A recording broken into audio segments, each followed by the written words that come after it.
of discussion on the first 6 chapter. Okay, so just to make myself more comfortable with all of you, you can share something what you learned from the first 6 chapters. Okay, and maybe you can share 2-3 minutes if you want, and 1 or 2 points if you want at least.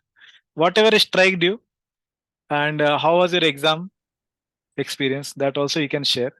So whoever is wanting to share, everybody has to share something. But whoever is ready, you can start with. Okay, Kishore Madhav Prabhu is raising hand. Yeah, yes, Prabhuji. Hare Krishna, Dandal Prabhu to you and all everyone.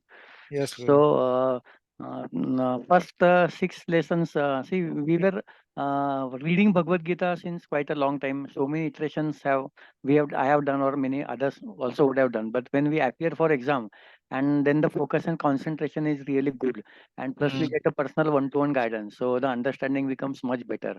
So that is what my experience appearing for all this 6 loka test was basically. The first 6 cantos, generally it starts with a brief background of war situation, and giving who are the participants in the war, their relations and everything basically. And then second chapter onwards, it's a dilemma of Arjuna, why he did not wanted to fight the war basically. And then Krishna takes up the role of a teacher to Yeah, that overview we are going to discuss, Prabhuji. Some striking point which you liked particularly from okay. the classes.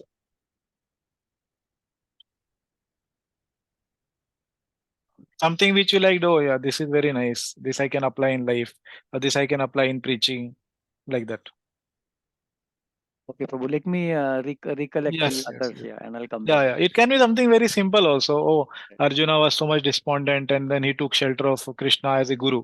So when we take shelter of a guru, then we become free from anxiety. Something simple, See, it can be like that in only. my personal life, I have gone through some challenging situations, and the most important shloka, my most liked shloka for me was Karpanya dosho prahata svabhava puchvamitva dharma sammuda cheta. So this Hmm. shloka I liked much basically, and there was a time when I used to pray this shloka to Krishna, that please give me the guidance. Don't give me the result directly, but please Hmm. give me the guidance to overcome my challenging situation. Yes, yes, yeah, yeah. Thank you very much for sharing. Okay, anybody else want to share? Please raise your hand so that, yeah, yeah, yes, Prabhuji. Prasanna Gopal Prabhu. Uh, Hare Krishna Guruji. Yes. As Prabhuji also said that he like we have already read Bhagavad Gita, okay, on your own, and then at different places by different preacher. We have like I have been hearing Hmm. like one shloka, two shloka, okay, but there are like or it is like sometime one shloka and other time other shloka, and that is not in the sequence. But this was Hmm. the first time that like I got. Of course, we have, all of us have got personal like experience of going from one first shloka to yogi namapi sarvesham.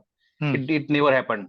Hmm. If somebody is teaching in sequence, and we are also going in the sequence, of course there is everyone's like capacity is different to get it and absorb it and then sink it and then apply it. That is different part, but at least we got very good opportunity by this, that every shloka we are going, and the preacher is explaining very nicely, and then we also get interest.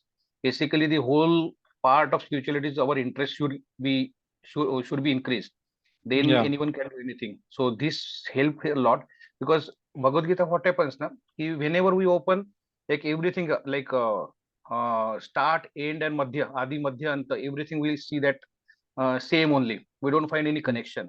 But by Hmm. this process we get some connection from previous chapter to next chapter, then again next chapter, what Lord is saying. There is a like chronology, or there is a sequence. So by such a systematic study, it helps to understand how the Bhagavad Gita is going. Not that Hmm. like karma yoga we know, then transcendental knowledge we know, then three modes of material we know. But why Lord is telling in 7 chapter or 17 later on, why Lord is telling that time, or why Lord is telling, like Lord is telling in sequence. It's a discussion. Okay, it's a very instructive instruction, or the to the disciple. So we as an aspirant, it is very good experience in this Bhakti Shastri, that we got opportunity to go through this process. And as far as this, like of course we are struggling as a anartha nivritti phase, of course. Then these points which we have been discussing Bhagavad Gita, that don't get attracted to the sense object. Senses should not get attracted to the sense object. So many times it comes, and then it comes like yogi nama pesarashan, how the yogi acts. Last verse. So he restrain his senses from the sense object. So it becomes striking again. It reminds, and then we like it's like a reminder, and then impetus to act upon that. So it helped in that way. Hmm. Thank you very much, Prabhuji. You shared many practical things. Yeah. Okay. Anybody else want to share? Okay, Yamuna Vilas. Yeah. Hare Krishna, Guruji. As Yeah. many devotees said that, like personally, when we attended these classes and everything, especially for me, I can say that whenever like nowadays I go out or, I face any challenges, these shlokas, memorizing the shlokas, it has such a potency that we are immediately reminded of, oh, Krishna is telling this. So previously, like I never attempted, memorizing shlokas and all. But now that memorizing of shlokas, I felt it's very important because by that we remember what is there in the Bhagavad Gita. We may not remember Yeah. each and every statement and purport, but by shloka we remember what Krishna is telling and what we should do. And Yeah. 2 points that I really liked is, one is the importance of bhakti yoga over the other yoga systems, and how the impracticality, like in terms of, we can say that Krishna is telling, like we should engage rather than renouncing our work. So engaging in Krishna consciousness or doing service is very important. Like by and in this verse, parandishta nivartante, that to get, Hmm. when we get higher test, then only we can give up lower test. Without that, it's not possible to control our senses.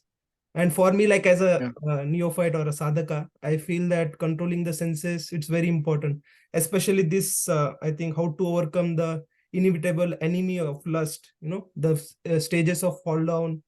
So these verses, when we memorize, I would say that it has that potency that we are reminded of what is Krishna's instructions. So I would say that now I have got a very interest in memorizing all the shlokas. So because of Bhakti Shastri, I took this Gita Ratnamala by Gaurang Okay. Darshan, and I decided that I will memorize all the shlokas, whichever is given there, so that I will Yeah. be again and again reminded of Krishna's instruction in my day-to-day life. So Yeah. thank you, Prabhupada. Yeah. Thank you very much. Yeah. Prabhupada also writes in one of the purports in the Gajendra section that whatever prayers we memorize will be helpful in the next life, and whatever we have memorized in the last life we will be helpful in this life, and especially at the time of death. So Prabhupada said that's why one should chant Hare Krishna Mahamantra and Narsim Pranati and other prayers like that, Prabhupada says. So yeah, very important. Yeah, very important point you shared, that yeah, we may not remember the philosophy all the time. Obviously, it is there internally, but shlokas are actually they are like one of the devotees shares that shlokas are like the time bombs. So whenever you want to remember Krishna very specific way, or some Vaishnava songs or something like that, if you have a Vaishnava song memorized, I don't know how many of you have that experience. If you just remember one or two lines also of a Vaishnava song, then particular feelings of that song and then particular prayers from our heart come for the Lord. How many of you have this experience that one or two lines actually they come? Yes, Yeah. Prabhu. Yes, Prabhu. Yes. Actually, towing to what Yamuna Vilas Prabhu said, Yeah. maybe because of age factor or something, it becomes very difficult to remember the full shloka or the particular Mm. number or particular where does it appear in Bhagavad Gita, which canto. We generally are not able to recall at a flick, basically. So when Mm. such situation arises, like what Yamuna Vilas Prasad said, I immediately go to Google, type in some keywords of that shloka, because Mm. some keywords only we may remember, no, may not Correct. the Correct. entire shloka, and then pull out which number of the shloka is and then reproduce it, basically. Yes. Yes. But Yeah. I would like to know how to memorize, because memorizing is a big challenge. Maybe it is age or what, but I would like to memorize as much. But I memorize at that point of time, but over a period of time, again, we tend to forget, Prabhu. Your voice is not coming now, Praji. See, I wanted to Yeah. Yeah. know how we can memorize perfectly so that we don't Yeah. forget. Yeah, actually, in whatever I am going to teach, wherever the important shlokas will come, Prabhuji. So there is a particular method by which the uh, students, like children, they memorize, and there is a particular method by which adults should memorize. So if we try to memorize like children, sometimes it may work. Some people it may work. Like their method is recite three times one line, and then three times two lines, and then again recite three times the whole shloka. By that they are memorized. But adults, they may not be able to do. So we will learn a method for important shlokas how we can memorize easily. And I also found it helpful. So we will do that project. Okay. Yeah. Anybody else want to share what they liked from the first six chapters of Bhagavad Gita, and what is their personal life application points or preaching application points? They have one or two points, something they want to share. Okay. Yes, Deepali Mataji. Hare Krishna Prabhu Yes. Prabhu Yes, the ma'am. words जो है ध्याय तो that two that 8 stages of all love. So I like that most. Others are also there, but I like that two shlokas most because before doing anything, that whole chain comes in front of my eyes. The cause of everything starts from there. Whole chain. Yeah. And about remembering the shlokas, I can memorize the shlokas easily, but it's very hard for me to remember the number. This number is is for this shloka. For मेरा endeavor उसमें ही बहुत जाता है number याद करने में. But I'm trying. Okay. Thank you for these classes. Okay. Okay. Thank you very much, Mataji. Okay. Anybody else want to share from the first six chapters? Anything? What is their experience? Hey, feel free to share. Yeah, I think all of us know each other. At least all of you know each other from last 2 units. Yeah, yeah, yes, bro. Arun, bro. Hare Krishna Guruji. Are you Yes, getting my voice? yes. Like, I personally liked the section 2.54 sloka that when Arjuna asked, Sthita Pragyasya ka bhasha, and Yeah. King, what is it, Samadhi Tasya Keshava. So, like, there Prabhupada writes that everyone has their symptom. And by the Mm, symptom, we can understand. And then he explains that how a devotee sits, walks, talks, and what does he talk. So that mm, section was very good for me to understand it properly. Another thing which I like in the second chapter only, like when Arjuna asked, when he like surrenders, mm, then after that, Prabhuji told that Krishna is smiling. And then the smiling of Krishna has a lot of significance. In 2.10 it comes that mm, Sahasanniva Bharata. And then he was saying that in Bhagavad Gita almost 3 times Krishna smiles at different places. So one of the place was this. And then Krishna smiles and then starts speaking. mm. So we may be planning different things, we fail, and then Krishna smiles. And but our endeavor also, like our endeavor only, like pleases Krishna, and then he inspires us.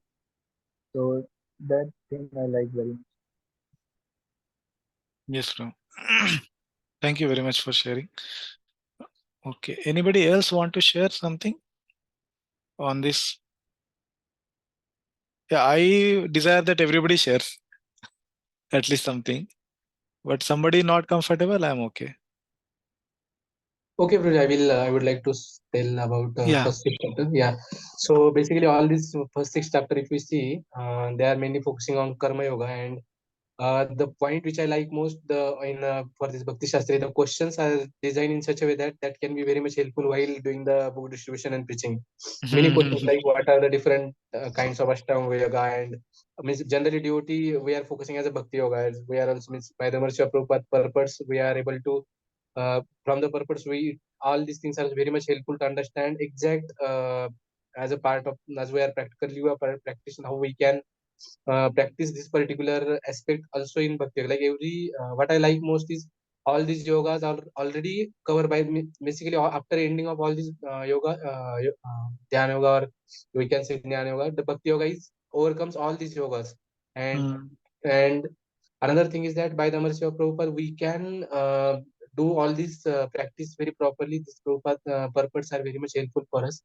So these are the two things basically like the Bhaktivedanta purport that are really giving us the sound understanding as well as proper practice things needed in our day-to-day life, that has been given very nicely. And another thing is the questions, the design questions are designed in such a way that I can see that these questions are very much helpful while going for the preaching or book distribution. People used to ask in general, so we are with the answers. So these are the two things I would like to tell. So thank you very much for arranging all these nice classes and things. Thank you.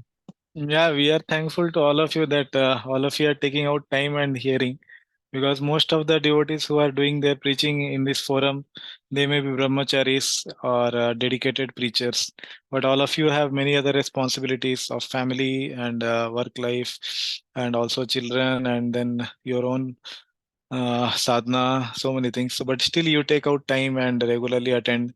So, and many times we have put rules that attendance should be over 75%, video should be on, and you should write exams, then shloka test.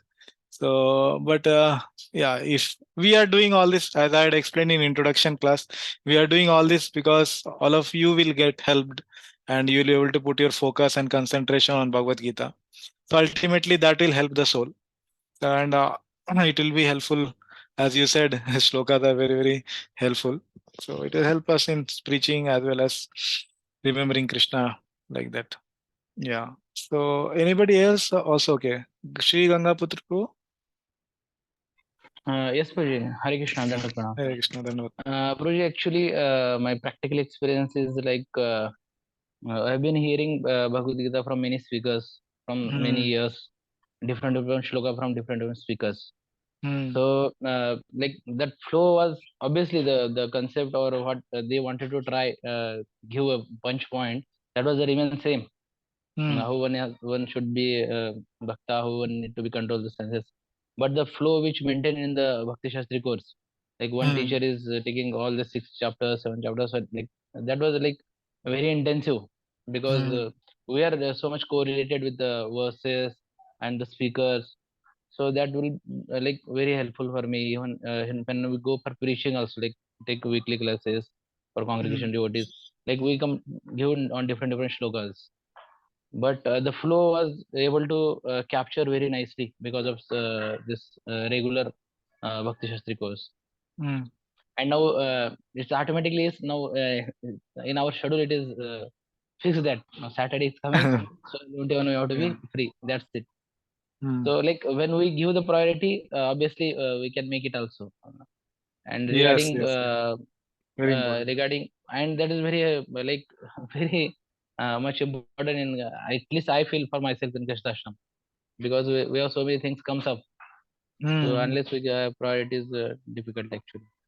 So Yeah, anyway, because of this facility where at least I am able to give good solid time for this Bhagavad Gita and all these books also. One thing was very interesting project, like which I understand from first chapter to 6 chapters, the flow is going like how Arjuna was confused and Krishna is trying to tell that how body is different from soul, what are the characteristics of bodies, what are the characteristics of soul, how is super soul, and like how one has to just render some service or correlate with Atma and Paramatma, like by different yoga systems. And finally, come to 5 and 6 chapters, Krishna is Krishna like almost like I think 20-25 verses in 6 chapters. Krishna is telling about the yoga system, how the perfect yogi is, what are the characteristics of perfect yogi is, how yeah, he never leaves me, how I never leaves him. After telling all these things from first to 6 chapters, apart telling after that all the things, still Arjuna is telling in some 26 or 27 verse in 6 chapter, like he's telling it is not possible, it is very difficult to control mind and control senses, how it is practical, like that question is asking, Arjuna is asking to Krishna after hearing so many shlokas in many chapters about mind. Then finally Krishna is giving solution, it is possible. Practically it is possible, just you have to like we have to detach from the sense object. yeah, yeah. Yeah, so So more full of overview we are going to discuss in some time. You can yeah. share if some, like you shared one personal point. So like that, something more is there, you can share. Because overview we are going to anyhow discuss. Yeah, that's only controlling mind is the most priority. Yeah, Which, yeah, yeah. Krishna is again emphasizing. Yes, yeah. Thank you. Thank you very much, Prabhuji. So thank you for setting such nice example also. Like you said, you are taking out solid time for these 2 hours every Saturday, Sunday. So yeah, I have seen many devotees who join and then they are not able to continue. Obviously, they have genuine reason, but that you all of have continued, and few of them may not be here today because of some genuine reasons. But all of you have continued so many days, so it's like very very rare actually in one sense to give every Saturday, Sunday 2 hours, being in the situations you may be. So very rarely I think anybody is a student here. Okay, so either they are in their homemaker or they are in some job situations. So, but to give so much time dedicated way, it's difficult. Yeah. So one of the devotee was sharing also that he is doing doctor, he's doctor, and then he has to manage his family, and then so many other responsibilities. So still he is continuing. So very grateful.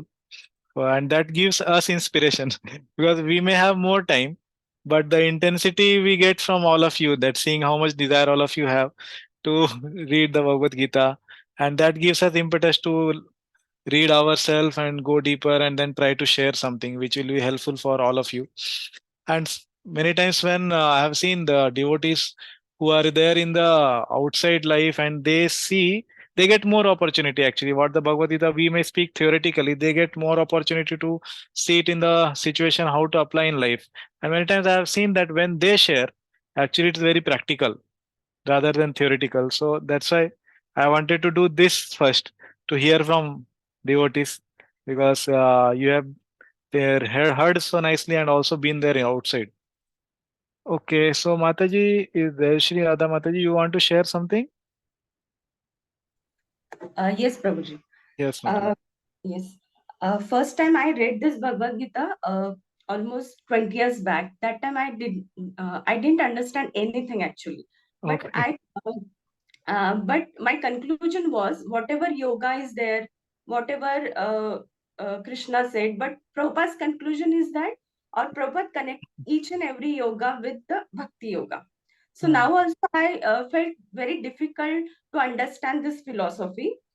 Yeah. But I was relaxed that whatever yoga is there, but we have to connect with the Bhakti yoga. So it was quite relaxing for me. Okay. Okay. Hare Krishna. Yeah. Yeah. Yeah. I heard analogy. Yeah, analogy or example we can say for this point which you shared, that Prabhupada shares Bhakti Yoga everywhere, and somebody else also brought up that point that Prabhupada takes Bhakti Yoga everywhere. So we will discuss about it, but I just want to share one example. So many acharyas they have shared their views on Karma Yoga, first 6 chapters, next 6 chapters which we are discussing 7 to 12 as Bhakti Yoga, 13 to 18 as Jnana Yoga. Many acharyas have given commentaries on that, but Prabhupada is very consistent from first to last, explaining everything relevant for Bhakti Yogi and Bhakti Yoga. So one devotee shared one example that it's like you have seen, all of you must have seen magician, na? Magicians. I have seen in circus once we have visited. So they have, obviously on TV we have seen, they have some tricks by which they do something. So one of the very special things is they have a hat and they can take out many things from the hat, which doesn't seem to be there actually. Correct. How many of you seen that particular thing? Just raise your hand in video also. Yeah. Everybody has seen. Okay. Now, what that devotee was saying, Prabhupada actually, he has that Bhakti Yoga hat. So, whatever we may see in Bhagavad Gita, from that, whether it is Karma Yoga or whatever, he can take out the Bhakti purports. So, you will be surprised that this was completely a section of Nishkam Karma Yoga. There is no Bhakti here. He is talking about some yajna to be done or something to be done. How one goes to the Surya Loka or Chandra Loka, 8th chapter also discussed. So everything is not connected to the Bhakti Yoga process there. But Prabhupada, when he's writing purport, he is able to see the bhakti there. And he writes this, the only yajna possible for this age is the Sankirtan yajna, and he connects somehow, actually. So that is like the magician who can take out the bhakti purports from anywhere. Whatever you may think not there in the hat, but he can take out. So that example he was sharing. So I felt very relevant actually, yeah. Because Prabhupada knows that in this Kali Yuga, everybody may not have the patience to read throughout everything. So we are very fortunate we are reading Bhagavad Gita fully. But somebody reads only one purport, he can get the essence. Not purport, introduction also he can get the essence. Yeah. Okay, anybody else want to share anything? From whatever first 6 chapters they felt striking, preaching application, personal application, something.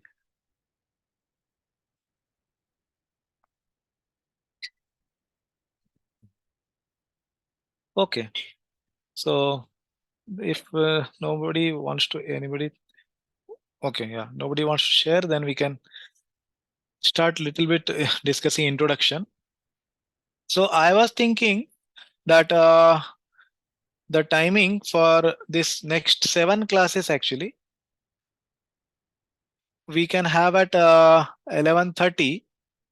Is it okay? Because okay, I will tell why. Because actually, as all of you know, my health is not very good. So my whole treatment is 6 months treatment, which will end in January. 4th January it will end. So I need to take some rest before coming for the class and after breakfast. So I was thinking if I get some half an hour extra, so it will be good. At 11:30 I can start the class. If somebody doesn't have any serious issue about timing, instead of 11 we'll start at 11:30. If somebody doesn't have a very serious issue, then we can continue. And if somebody has a serious issue that we should start 11 only, then we can discuss. Okay, anybody has any issue, please raise your hand in the Zoom, or you can unmute and speak. I'm okay. Okay, everybody is okay with 11:30 for at least till November 15th we are going to have. So I assume everybody is saying okay from 11:30 to 1:30. Okay. Okay. So if yeah, okay. Thank you. Thank you very much. So if anybody is feeling that you are finding difficulty, we'll try to get back in January 15 when we return from our book distribution. Okay. So I hope everybody knows November 15 to January 15 we have a gap. We'll not be having any teaching sessions that time because we'll be mostly many of the devotees are based from Pune and they are going out for book distribution. And it will be good if we also contribute to Srila Prabhupada mission by distributing book. So we can try to again join back after January 15. Okay. So if everybody is okay, then we can do 11:30. Okay. So I think Anuradha Mataji wanted to say something. She had raised hand. Mataji, you want to say something? Yes, Prabhuji. Yes, yes, ma'am. When we are reading this book, Bhagavad Gita, again and again, that don't get connected to material things and everything. Today only I was talking with my Prabhuji that by looking at the surrounding near me, we feel that why people are so much attached to material things always means too much, like sometimes we feel. So in that way, I feel blessed that after the reading, going through this Bhagavad Gita, we are not keeping away from all these things. In that way, I am thankful to this class and to all your classes also and your preaching. Yeah, yeah. Thank you very much, Mataji, for sharing this. Okay.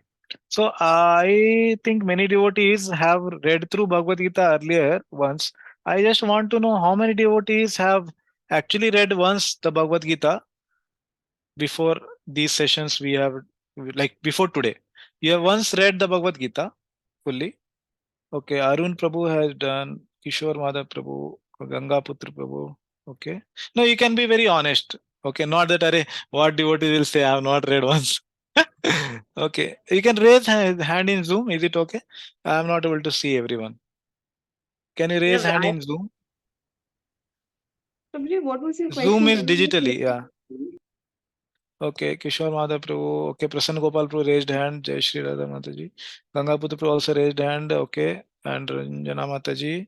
Okay, Mukund Pad Prabhu also. Okay, so that I can understand what is my audience and what level I should teach. Okay, okay, no problem. Okay, how many of you have read? Okay, please. Okay, how many of you have read like 12 chapters, but after that you could not read? Basically, the 7 to 12 chapters. How many of you read? Obviously, those who raised hand need not raise again. But if anybody is there who was just discontinued after 12, he did till 12, but after that he could not read. Nobody. Okay. Okay. Good. Okay. Yeah. Somebody was saying something. I don't know who was saying. They are unmuted. Okay. So we'll follow one thing in the classes is that we'll try to have minimum distraction while we are coming for the classes and try to focus during the session and sit at one place and try to study because we are going to discuss really something serious. Serious in the sense, not only I'm saying it is spiritual, so it is serious, but we are going to discuss not just, Prabhupada says hodgepodge. Okay, he uses in one conversation this word hodgepodge. Okay, so we are going to discuss something very serious and in a serious way. Okay, so I'll not be sharing anything which is not there in the book. Okay, I'll be sharing everything 100% from the book only, and I will not be adding any of my thoughts. Okay, so the content will be very less. Okay, but it will be very heavy. It will be concentrated. So I'm telling you before only, before we start. So it's not difficult if you concentrate, but it may become difficult if you are multiple thoughts at one time. Bahushakha, many of you already studied Bhagavad Gita. So if you are having those tendencies, then you will have to hear the recordings again and to understand. Okay, so it is my duty to tell you that. So I'll be sharing one PPT here now to make this point more clear what I'm saying now. I had shared few points in the introduction, but now what I'm going to share is the basis of our discussion for the next 7 chapters, and I feel it should be also the basis of any student's study. Okay, it is so much more important than studying Bhagavad Gita to learn how to study any book in spiritual life. Okay, so leave aside studying Bhagavad Gita. We will learn how to study any book first, or how to hear from any speaker.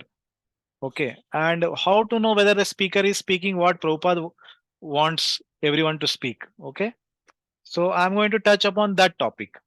So I also have a request that when you come for the classes, first thing was that try to be dedicated in the class because I give a dedicated time. I prepare a lot for the classes. Sometimes for 2 hours class, I have to prepare 4 to 6 hours, and it's very mm, book oriented content. Shabd Praman it is. It is nothing of Anuman Praman and Pratyaksha. So it will be fully on Shabd Praman, and I have to prepare a lot. So I feel very encouraged if devotees also come with the same mindset. And if you are not 100%, then you need not be there as such. Okay. So being half won't help because you will spend 2 hours, but you'll not get much because you'll not be able to understand much then. Okay. So I'm not trying to tell you and making you fearful, but understand it's a serious thing which we are going to discuss in a serious way. And the content will not be light that, okay, I can be here and there and do something in between. And still after 5 minutes, I'll come, I'll understand. No, it won't be like that. And it will be difficult then. Okay, so that is first request, and then second thing is we'll have an interactive session. I encourage devotees to ask questions because many times I have seen devotees feel either shy and they ask questions later. Many times they feel, okay, I am very new to the session, how can I ask question, what will others say? So please don't feel like that. Okay, I hope everybody knows each other here last 6 months at least. One or two maybe new. Okay, we have Suvidha Mataji, so all of us will welcome Mataji. Hare Krishna Mataji. So welcome to our sessions, and please don't feel new.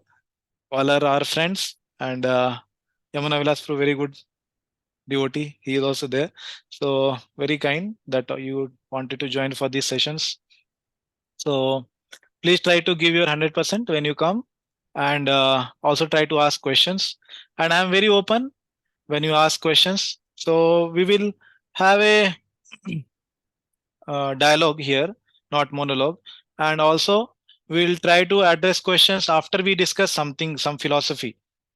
Okay, I don't appreciate so much just in between asking or replying some question after I have completed some content, because the answer may be there in the content itself, okay, which I'm presenting. So it will be very nice if you can follow like this. Okay, and if there are any feedbacks after one or two classes, you feel that you want to discuss something and give a feedback, you can directly send a message to the WhatsApp number, or you can discuss with Yamula Vilash Prabhu. Okay, that also is nice. Okay, so with that we'll start with the session. So I have a slideshow to show here. This is called Shruti Praman or authoritative quoting. So I'm sharing the screen. Let me know if you are able to see this. Yes, Prabhuji, we can see. Okay. Yeah. Okay. One request, Yamuna Vilas Prabhu, can you spotlight me, because I'm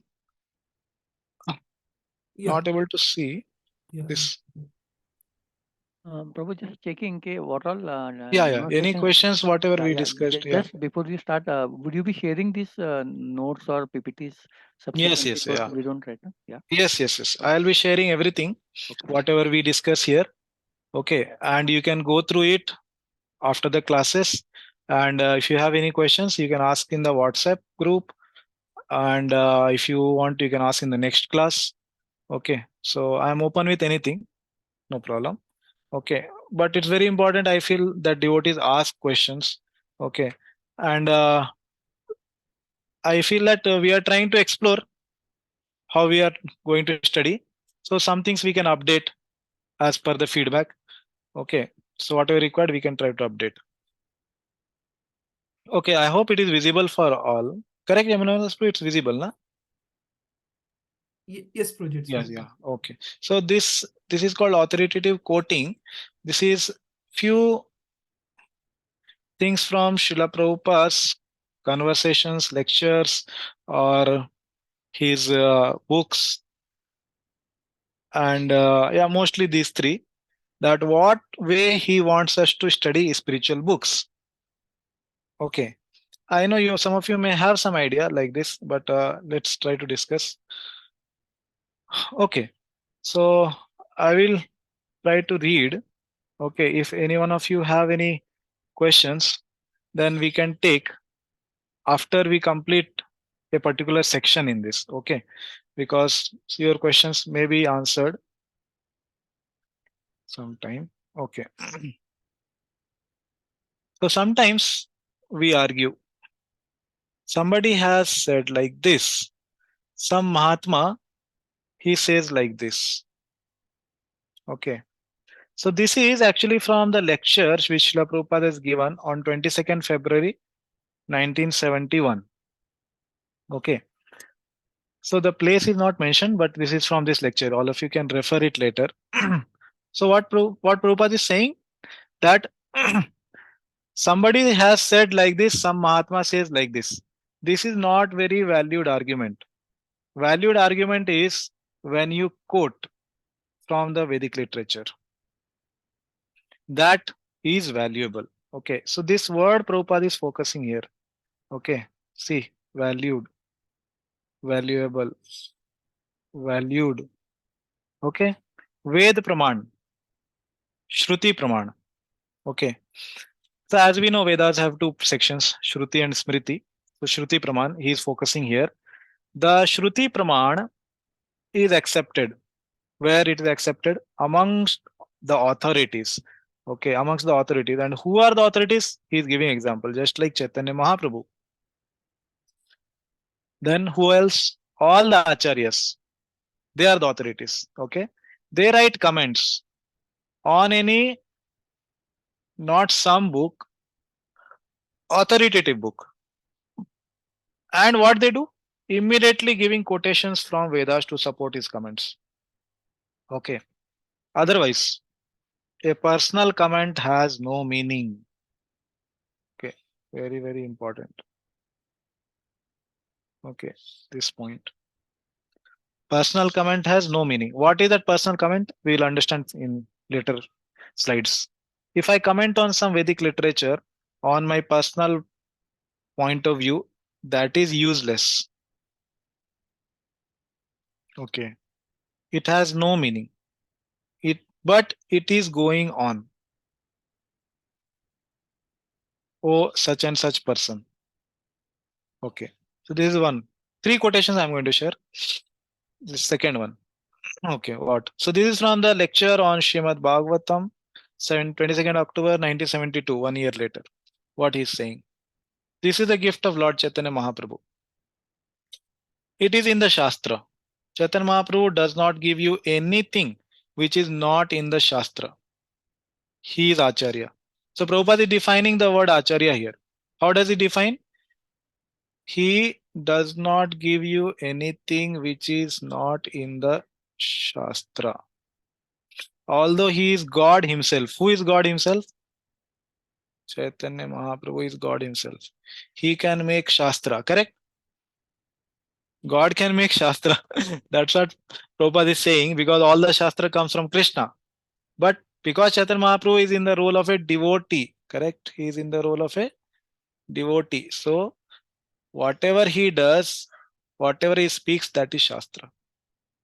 But still, because he is playing the part of Acharya, he immediately gives Vedic evidences. Okay, so this is important. Vedic evidences. That is the way of Acharya. Acharyas will never say, I think, it is my opinion. No. Such things are not accepted. No personal opinion. It must be supported by Vedic evidences. This is the point.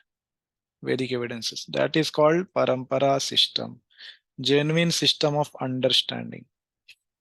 Okay, so in this whole quote, Prabhupada explained who is an Acharya. And then he said what is a Parampara system. These 2 things he explained actually. And whole thing should be based on Vedic evidences. The last quote now. With the support of Shruti, Smriti, Purana, any religious, 1 minute. Yeah, any religious movement for understanding God is simply a disturbance. Correct. This shloka Prabhupada is quoting. Utpataeva kalpate. Even Krishna, he is God himself. He is speaking. He is giving a reference to Vedanta Sutra. We are going to study this in the next unit of Bhagavad Gita. What does he say? Brahma Sutra Padayaschaiva Hetu Madhuri Vinishchitahe. Who is telling this? Krishna is telling, okay, in the Bhagavad Gita. So he is God, he can create Shastras, but he quotes from the Shastra. So without reference to the Vedic literature, anything you speak, it has no ground. See what he's saying. Previously he told it is useless. Now he's saying it has no ground. Shruti Praman. This is Vedic culture. Shruti Praman. It must be supported by Shruti. In Chaitanya Charitamrita, you will find what we will find. Whatever Sri Chaitanya Mahaprabhu says, he immediately gives Vedic evidence, Shruti Praman. This is from the Evening Darshan, 12th August 1976. 71, 72, 76. Prabhupada is consistent. Okay, so there are more quotes. I think I will share these 3-4 more quotes, then we will take some discussion point. Okay. Okay, Srila Prabhupada, he is saying, books means solid ground. What we want to preach, it is recorded. Okay, just 1 minute. Something problem here.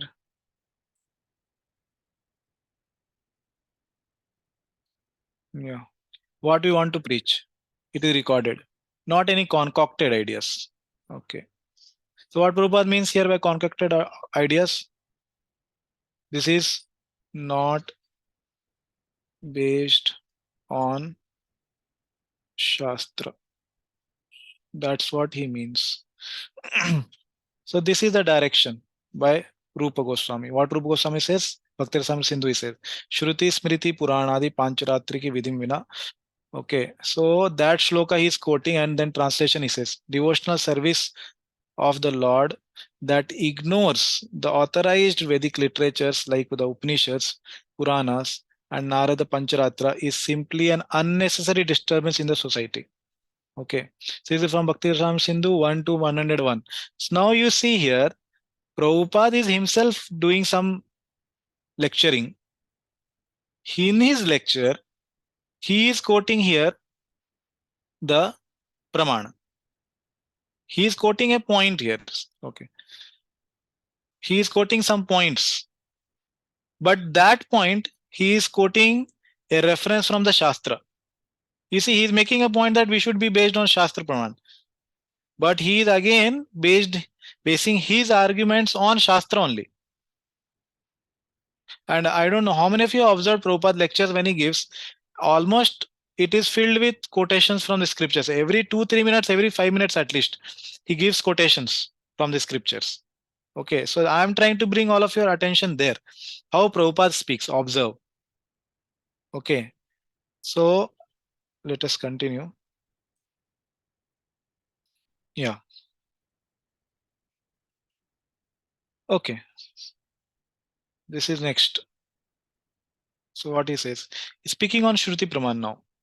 Without the support of Shruti, Smriti, Purana, okay, this almost similar first half. Release movement for understanding God is simply disturbance. Utpata eva kalpate. Utpat. That is it is the version given by even Krishna. He is God himself. He is speaking. He is giving reference to the Vedanta Sutra. This is the same. Brahma Sutra Padascheva Hetu Madhvir Vinishchita 13.5. So without reference to the Vedic literature, anything you speak, it has no ground. Shruti Praman. This is Vedic culture. Shruti Praman. It must be supported by Shruti. Yeah, this we discussed. Yeah. Yeah, this was the one I was quoting earlier. Evidence. So even Bhagavan quotes Shastra Praman, evidence from the Shruti, from the Vedas, that is perfect. Therefore, according to Vedic civilization, if you want to establish something, you have to quote the section or injunction from the Vedas. So this is the point. Okay. You have to quote the section or the injunction.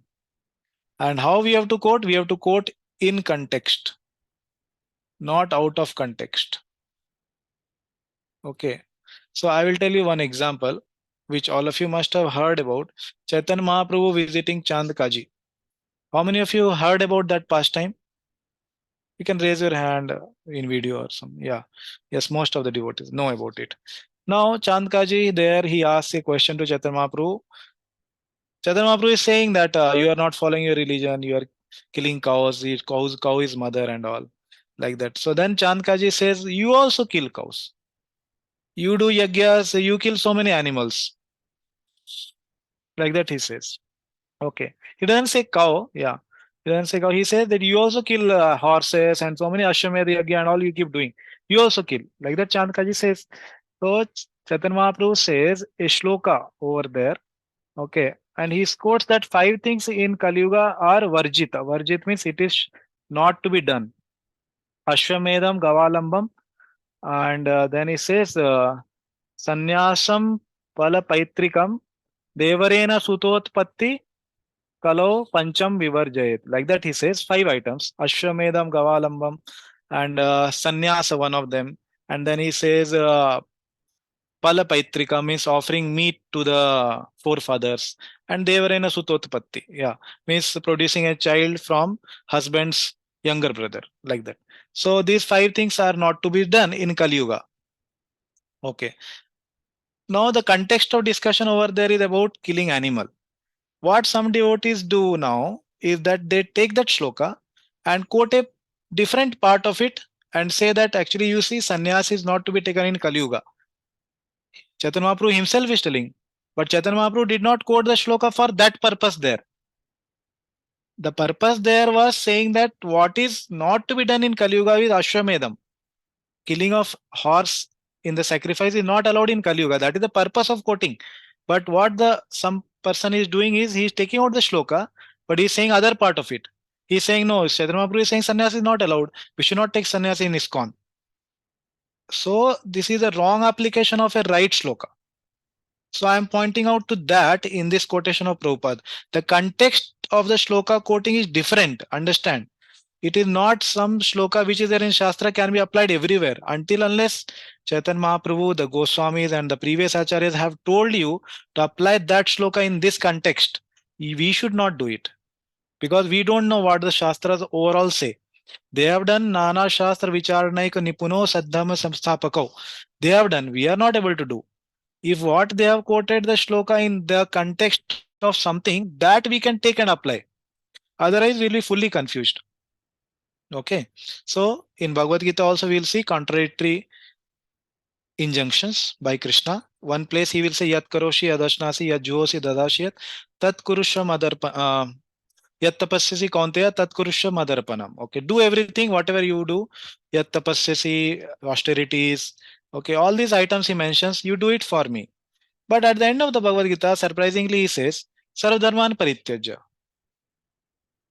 Okay. And a person could not reconcile these two. What he did, he told maybe Krishna has missed out a, where Sarva Adharman Parityaja actually he want to say, but while coming down in Parampara, a is missing here. And it should be Sarva Adharman Parityaja because earlier only Krishna said, I come to establish Dharma. Dharma Sthapna Arthaya Sambhavami Yuge Yuge. How can he contradict himself? He is saying Sarva Dharman Parityaja. So if we try to apply our own brain, our own mind to the shlokas, we'll come to these conclusions. So this is what pitfall Prabhupada is pointing out here. That don't try to apply your own brain into understanding the shlokas. Not that we should not apply any brain, but how we should apply, we will learn in the sessions during the study. Okay, what way Prabhupada wants us to apply our intelligence. Okay, so obviously Prabhupada has said that don't surrender your intelligence, but surrender with intelligence. Okay, so what I am suggesting here is don't take the things out of context and try to apply everywhere. It will create havoc in the society. Utpata eva kalpate. Okay, so let's go back to the PPT. So I hope everybody able to see now. If you want to establish something, you have to quote the section or the injunction from the Vedas, and that too in context. Then it is perfect. In the learned circles, you cannot say anything hodgepodge. Yeah, this is what I was saying you earlier. This will not be accepted. If you support your statement from the evidence of the Vedas, then you are accepted as authority. This is the definition of being an authority. Not that everybody who is there in ISKCON for 10, 12, 15, 20, 30 years is an authority. No, sorry. It is not the definition given by Prabhupada. Definition given by Prabhupada is he is saying a statement from the Vedas. Then you accept him as authority. Therefore, our principle is not only this is the Vedic principle. So Prabhupada is saying, I have not manufactured this idea that quote from Vedas. No. This is the Vedic principle that you have to quote from the Vedas. Okay. You will find Chaitanya Mahaprabhu giving instruction to Sanatana Goswami, Rupa Goswami, or he was talking with Ramananda Rai in Chaitanya Charitamrita. You will find and quoting support from the Vedas. Okay, so this is what Prabhupada is trying to bring our attention to. Okay, let's go to the next quote. Even Bhagavan quotes Shastri Praman. Okay. Although Chaitanya Mahaprabhu is God himself, Krishna Chaitanya, but he is not what is called autocratic. Okay, these quotes may seem अरे ये तो सब कुछ एक ही लग रहा है, बस थोड़ा थोड़ा words change कर दिया है. Prabhupada is saying similar words, not the same words, but he is saying at different places, and that's why I have quoted it. This is on Bhagavad Gita 16.9 talk 5th February 1972. So this word autocratic he had not used earlier quote. So what is called autocratic or what is called dictator? What is the dictator?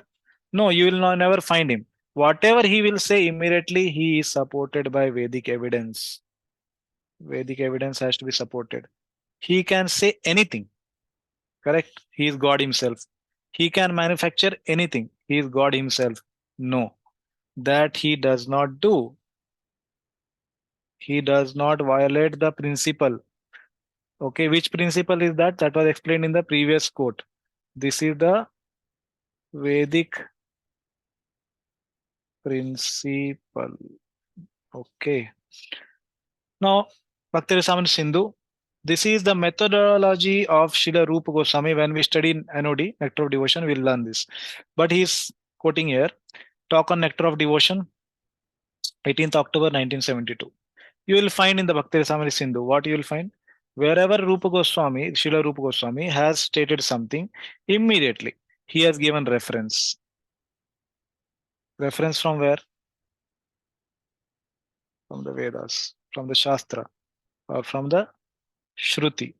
He gives. Yeah, here it's written from the Shastra. He did not manufacture anything which is against the Shastra. This is called Rupa Nuga Vaishnava. So how many times we have heard that we are aspiring to be a Rupa Nuga Vaishnava? But what does it mean to be a Rupa Nuga Vaishnava? That is explained in this. That immediately he has given reference. That is a Rupa Nuga Vaishnava. Not that I feel this is what Rupa Goswami means here. Sorry, that is not the way. Okay, so that ends the slide. So this is what I wanted to bring all of your attention to in the beginning of this next 6 chapters of study. Okay, so I will stick to everything what is there in the books, in the Shastra, and then take it. If Prabhupada says something, then he will quote the reference, what he is saying from the Shastra. If he is not showing, then I will show you that what Prabhupada is quoting from. Okay, and what he is quoting from the Baldev Vidyabhushan, what he is quoting from Vishwanath Chakravarti Thakur, what he is quoting from Jiva Goswami, okay, what he is quoting from directly Lord Krishna. I will show you that if Prabhupada is not showing, but we will have this methodology of study. Okay. So if there are any questions, I will be happy to take. Yes, Prabhu. Prasanna Gopal, Prabhu. Yeah. Prabhuji, we hear many lectures from different preachers, our spiritual master Prabhupada, and senior devotees, and from different sources. After hearing and hearing different sources, then it becomes like one we don't remember like whole lecture of some preacher, whatever we heard. But in the context of the situation or circumstance, but we remember that this is the principle which was told by somebody, even that we don't remember that somebody also, like someone also, but we are sure 100% that we have heard this about this, and this is the solution, this is the truth behind that. But now, as we are discussing, as you said very nicely, systematically, Vedic references, and we should give. So I want to know, like, how much, like how much details we should give in the Vedic references. Is it necessary that we should know the person's name? We should know the place name where he said and what time in what place. Like, let's say, and sometimes we know, like Radha Maharaja said somewhere at same place in Sunday feast, example. So we can give reference, or sometimes we remember the date also if we are that consciously aware of that situation, but sometimes we may not, but we know that this is the reality, and here Maharaja said that. So while giving reference, we may just say that Maharaja said.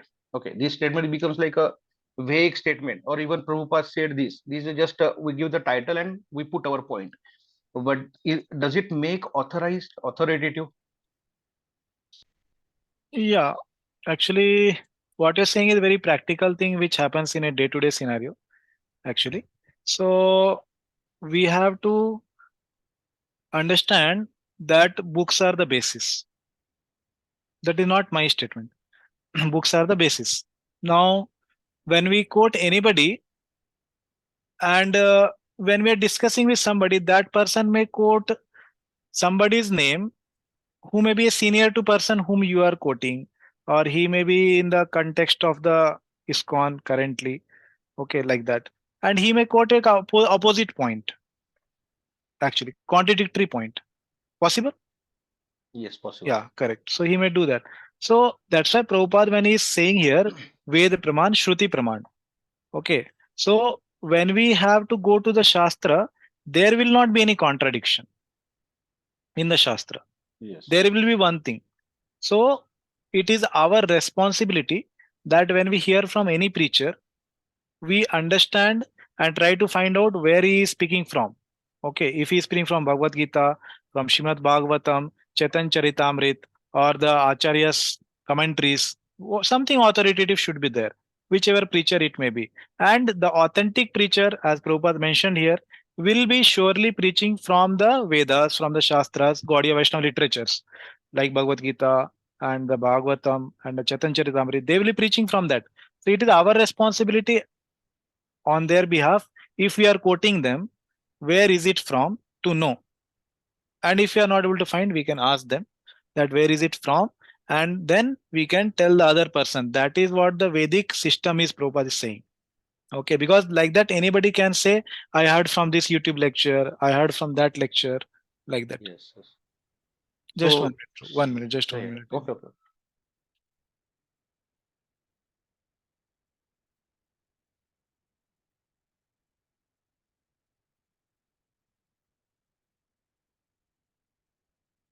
Yeah. Yes, Prabhuji, yeah.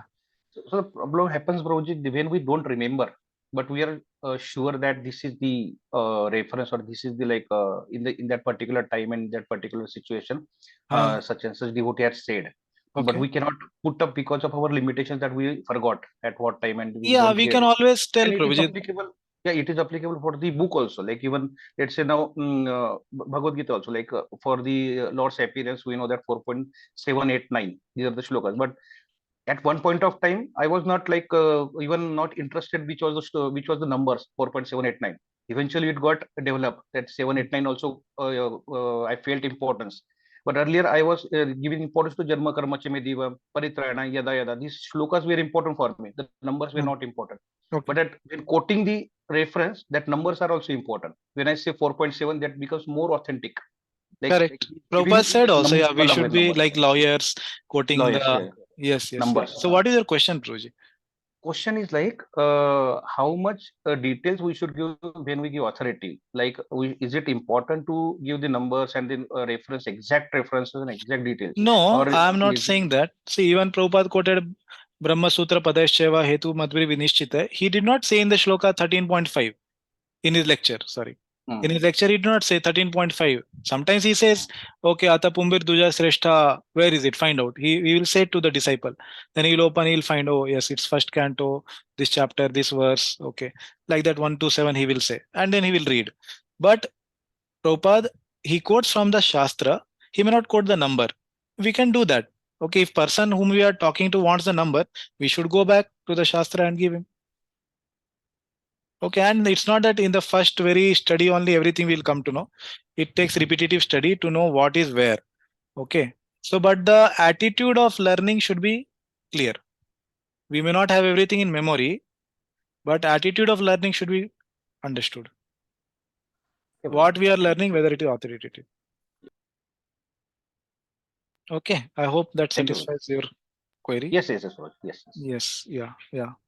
Okay, anybody else has any question, anything you want to share, comment? Prabhuji, Hare Krishna. Yes, Mataji. In one of the quotes which you shared, no, it started with "This is the gift." This is the gift. Yeah, like I think the third one or so. I'll show that slides. So, Yeah. what was it referring to, Prabhuji? I don't remember anything came like gift of Chaitanya Mahaprabhu. I think you are referring. Okay, let me see where it is. Yeah, this is the gift of Chaitanya Mahaprabhu. Like because he gives everything which is in Shastra. Is that what is referred here? Yeah, first line. Okay, this is a gift of Lord Chaitanya Mahaprabhu. It is in the Shastra. Chaitanya Mahaprabhu does not give you anything which is not in the Shastra. Yeah, so he may be quoting something previous to this, maybe Madhuri Ras or something. You have to go back to this lecture.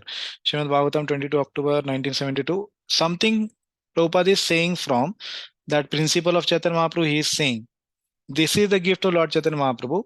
Okay, and then context continues that he has given us the things based on Shastra. Okay, Prabhupada may be even referring to this whole thing, that basis of Shastra is a gift of Chaitanya Mahaprabhu in his teachings. He may be referring to that. I am not sure. Okay, is that your question, Mataji? What I said, does it answer? Yes, Prabhuji. Yeah. Yeah, so that you have to refer. What I will share the slides. You Yes, can see the reference later. Yeah. Okay.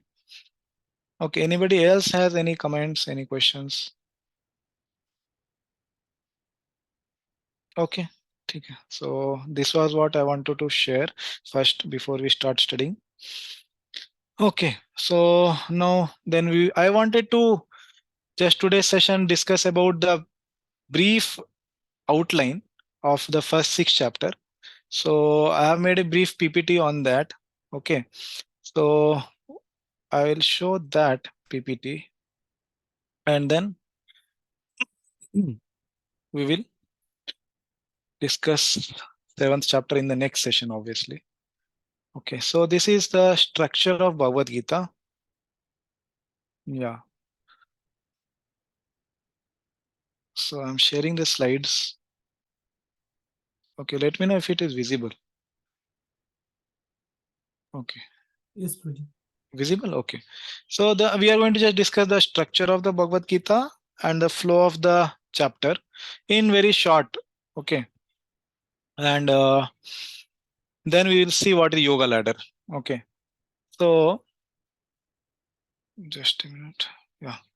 So this is the structure of Bhagavad Gita. Yeah.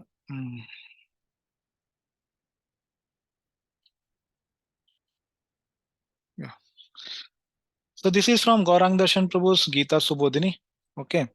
So Gita, the jewel box, Bhagavad Gita, the crown jewel of all knowledge. Okay.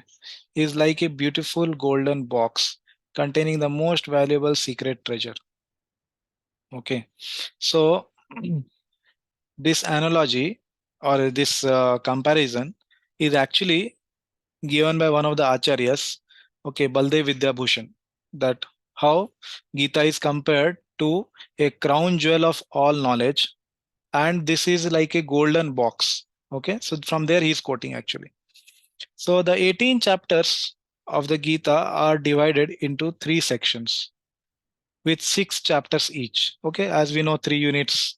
So units are not divided just because we wanted to divide it, but actually it's divided as per the Lord Krishna speaking Karma Yoga, Bhakti Yoga, and Jnana Yoga, like that. Okay. So the first section concerning Karma Yoga is lower covering of the box. Okay. So that is Karma Yoga. The last section about Jnana Yoga is the jewel studded lid of the box. Okay. And the middle section, which we are actually going to study now on the Bhakti Yoga, is the most excellent shining jewel inside the box. Okay. So this is the most excellent shining part. More valuable than anything in the 3 worlds, which brings Lord Shri Krishna under control. So this is the quality of what? What is this quality of? What is this speaking about? Bhakti Yoga. Devotees, Yes. Bhakti Yogas. Yes. This is the quality of the process called Bhakti Yoga, that it brings Lord Shri Krishna under control. Srila Vishwanath Chakravarti Thakur gives this beautiful comparison. What he says, yoga means to link one's consciousness with the supreme absolute truth.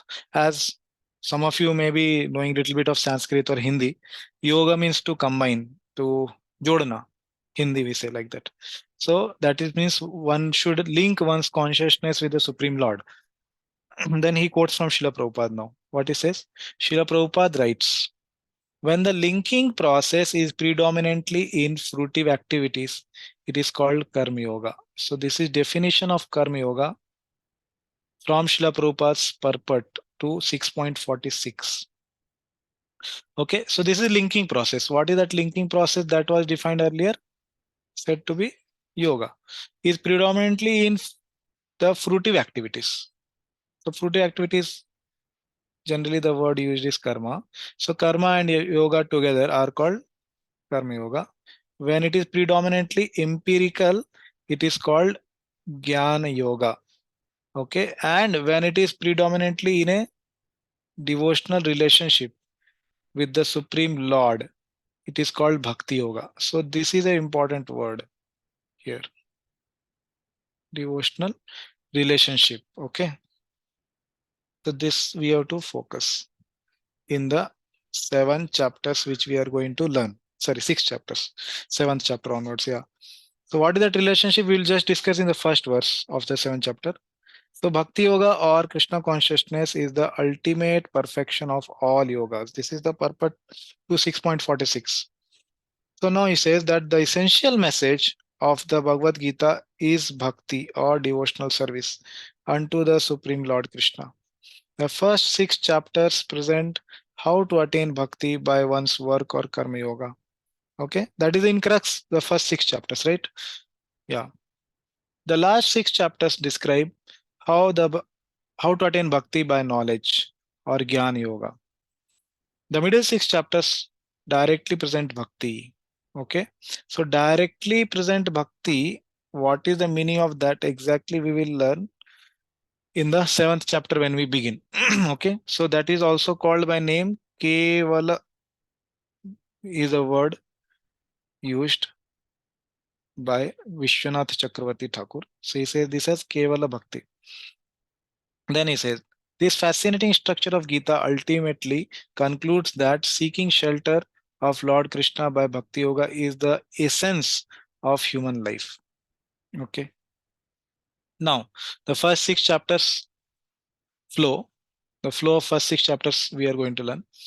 So he says Karma Yoga means to perform one's prescribed duties. Okay, occupational duty or prescribed duties. So where are these duties prescribed? These are prescribed in the Vedas.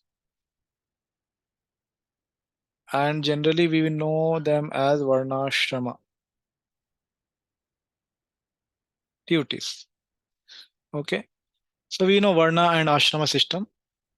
And in that prescribed duties are there for Brahmana, Kshatriya, Vaishya, Shudra. So he is talking about those duties. Okay, and offering them to the Supreme Lord. Okay, so that is called Karma Yoga. So karma refers to what? The prescribed duties. Okay, and then yoga refers to what? The part of offering them to the Lord. Okay, that's what he said here. Such work done with detachment from results is specifically called Nishkam Karma Yoga. So this word Nishkam is here, this detached.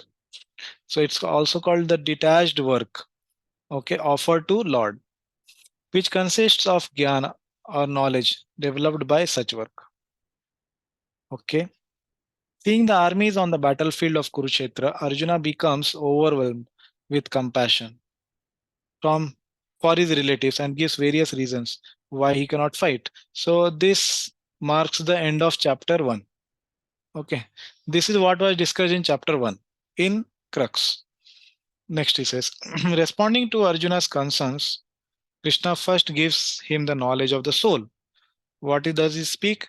Atma Gyan or Sankhya Yoga. Okay, this is the 2nd chapter. Obviously, Srila Prabhupada has titled that as the summary of Gita. But when we read the sections, the more focus is about Atma Gyan or Sankhya, and says that doing one's prescribed work gives happiness either in victory or defeat. So this is the definition of Sakama Karma. Okay, means doing their activities with a idea of wanting to enjoy the fruits. Okay, so that's why it's called Sakam. Kam is desires and Sam is along with. So along with desires to enjoy the fruit. Okay, So with a desire to enjoy the fruits. That's called Sakam Karma Yoga. And then he says Krishna then recommends doing such work with detachment. So now when he says that you do it with detachment, actually what he's saying is Nishkam Karma Yoga, NKKY. And Sakam Karma, generally I will refer as SKKY, that is Sakam Karma Yoga. Okay. So by which one attains steady knowledge. That's what was described in the second chapter as Sthita Pragya.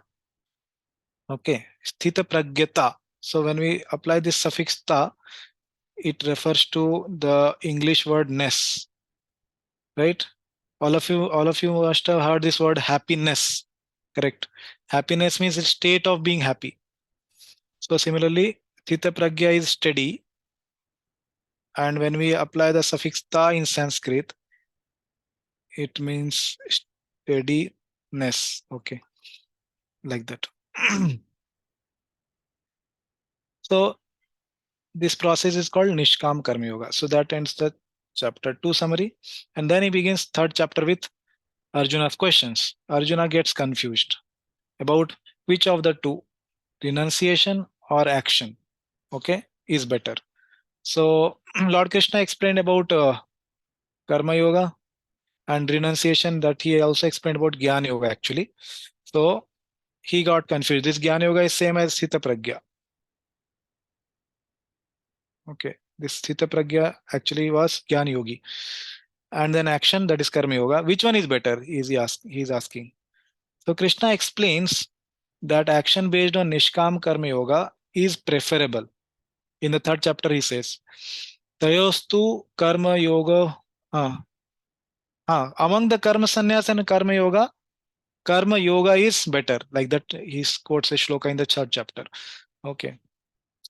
So is preferable to premature renunciation, okay, based on Jnana Yoga. So remember, this word is actually here is premature renunciation. Renunciation itself is good, but premature renunciation is not good. Okay. So you must have heard the title for the first canto 14th chapter. Anybody remembers what is the title for first canto 14th chapter? Without seeing, obviously. If anybody remembers, please tell. First canto 14th chapter. 14th? No, not 14th, 15th. 15th. Pandavas are retiring there. Okay, hint. Hint means it's half of the title. Timely word is used there. Yeah, I wanted to focus on that. Yeah. Prabhupada has not written Pandavas retire, Hari bol. No. Pandavas retire timely. So the titles what Prabhupada gives also are very, very, very apt. So it's not that whatever came to Prabhupada he just wrote. He is writing the essence of the whole chapter in the title. Okay, so we'll see in Prabhupada's Bhagavad Gita also when they are going to write the title, it is not just titling. Okay, it is about the whole chapter and it's also about the consciousness of the people. Okay, so he writes as Pandavas retire timely. So that's what I'm trying to show here. That premature renunciation, Krishna, he doesn't say it is good. Renunciation, he says it is good, and he is going to talk about that. He has spoken for all of you. Chapter 5, chapter 6.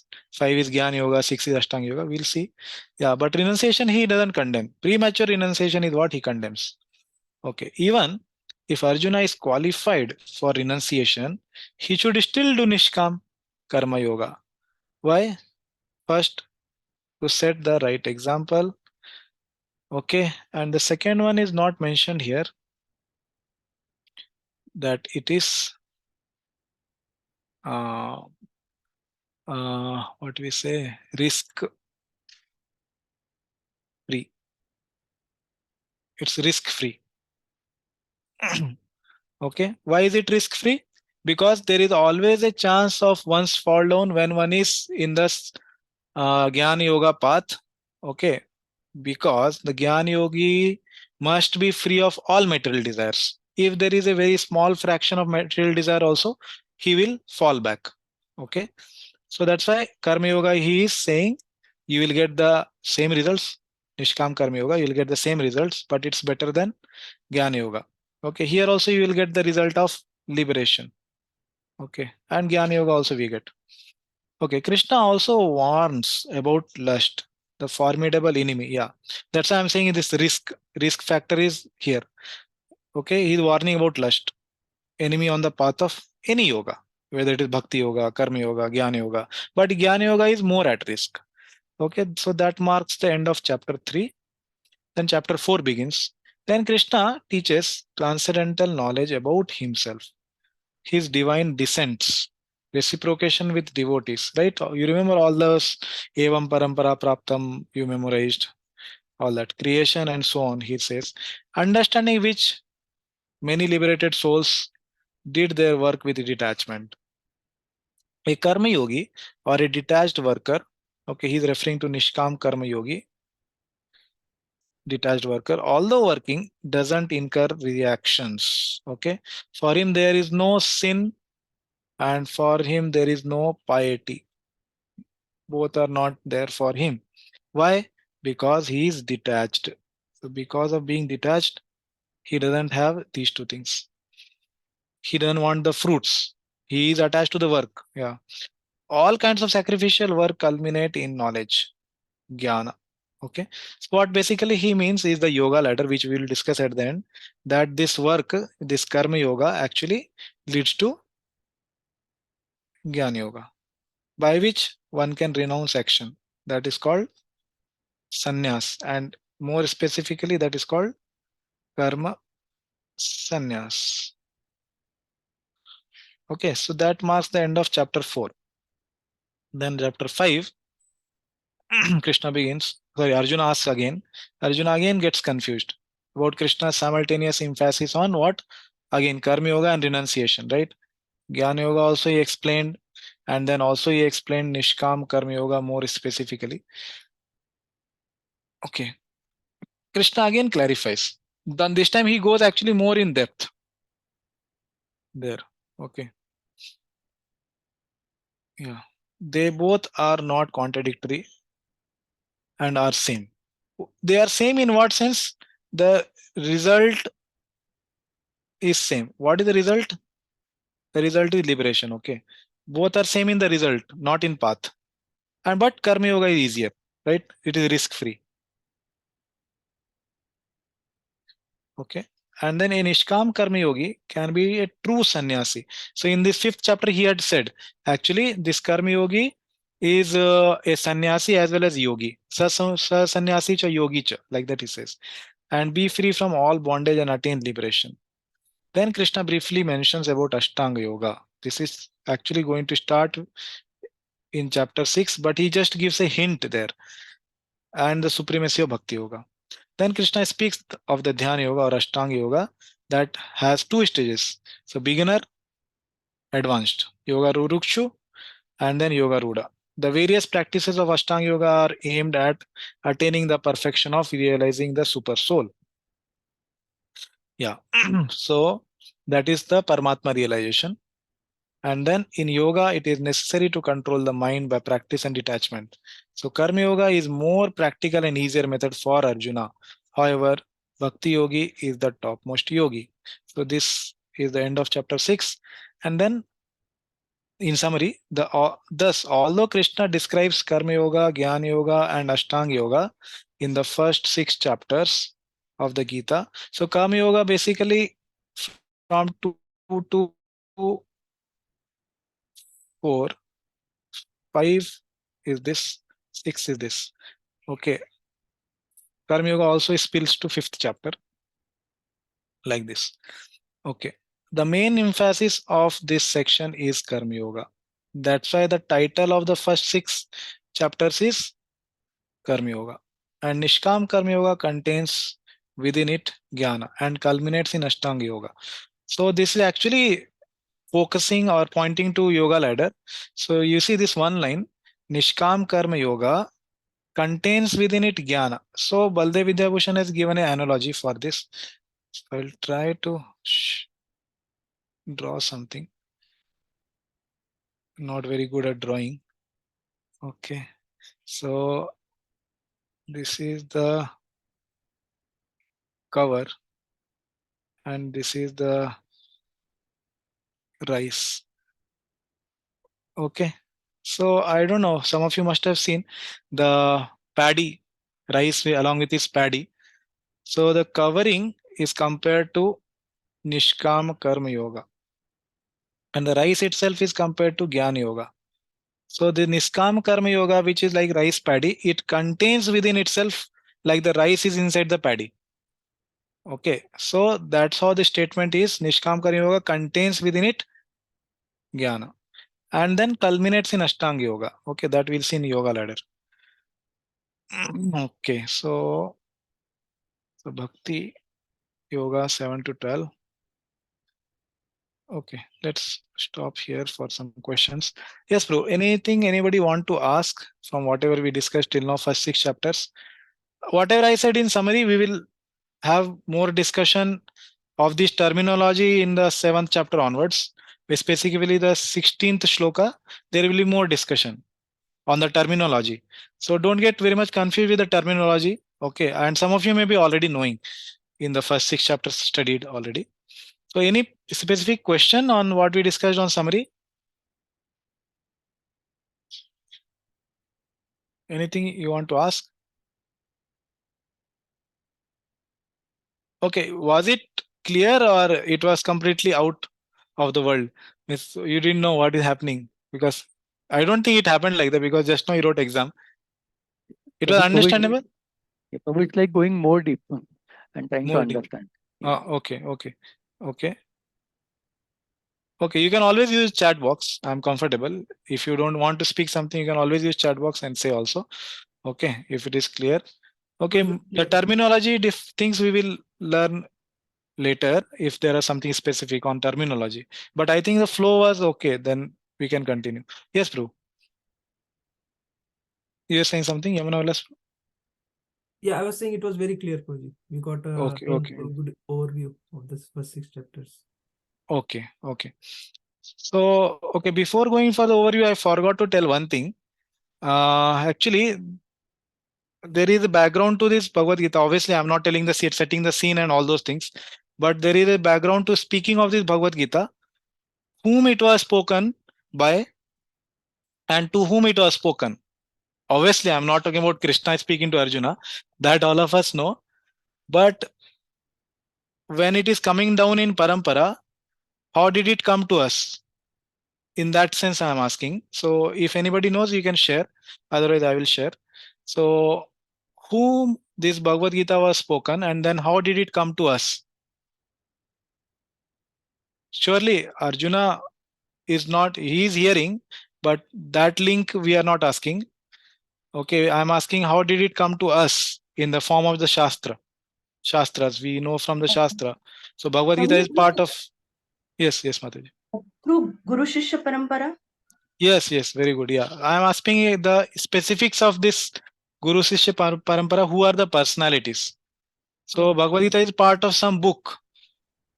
So which is that book I'm asking? Part of Mahabharata and Vedvyas ji has written. Yes, very good. Yeah, Vedvyas has written Mahabharata. Okay, very good. Okay, Aruna Mataji, you want to share? Yes, Prabhuji. I have two answers for it. Like we have already read in 4th chapter, first shloka. Originally, the knowledge of Bhagavad Gita was given by Lord Sri Krishna to the sun god Bhagavan, and then that one you are quoting. Yes, yeah. And other one was, I guess, on the 9th day of the battle when the Bhishma Dev was laid down. Then the Sanjay returned to Hastinapur, and there, after he was blessed with the divine vision, he continued narrating what now has been, what is actually has happened on the battlefield of Kurukshetra, and how 9th day onwards, Krishna speaks to Arjuna, and the same thing was narrated by Sanjay. Yes. Actually, yeah, you are saying right. What is there? Yeah. So that is one of the loops of speech. So there is something before that and something after that. Yeah. So I think one part Arun Prabhu said that it is there in the Mahabharata, where Vyasa has penned it down. Yes, and you mentioned about Sanjaya. So all of us know that Sanjaya spoke the same Bhagavad Gita to Dhritarashtra, correct, who was sitting in Hastinapur. And as Mataji mentioned that Sanjaya was actually in the battlefield for the first 9 days. On the 10th day only he returned to Hastinapur and he actually started speaking. Okay, so what was Sanjaya doing there? He was not fighting. There are some opinions who say also that he was fighting, but Mahabharata says he was not fighting. He was as a duta. Duta means messenger. So as a messenger, he was there. So whatever message was to be given, he came. So actually, when Bhishma was killed on the 10th day, he came. Okay, to give this message to Dhritarashtra that Bhishma has fallen down. So he has come to give this message, and then he speaks. Sanjay speaks to Dhritarashtra, and what he speaks, what was spoken on the first day of the war from Krishna's lotus mouth to Arjuna, that he repeats. Okay. Now, after that, how it comes to us? So, yeah, one thing was said that it was there in Mahabharata, written by Vedvyas. Okay, but who is speaking this Mahabharata and to whom they are speaking? And then from there, how does it come down? So, there is a sage whose name is Vaishampayan, actually, who is speaking in this Mahabharata. This Vaishampayan sage is speaking to Janmejaya. Okay. So this Janmejaya is hearing Mahabharata from Vaishampayan, which is noted down in the Mahabharata by Vyasadeva. Okay. So now the question may be that, okay, after Vaishampayan spoke all that, then how does it come to us? So there is another loop which is there, which is mentioned that Suta Goswami speaks the same Mahabharata which Vaishampayan spoke. Suta Goswami is also speaking it. Whom does he speak to? He is speaking to Shaunakadi rishis.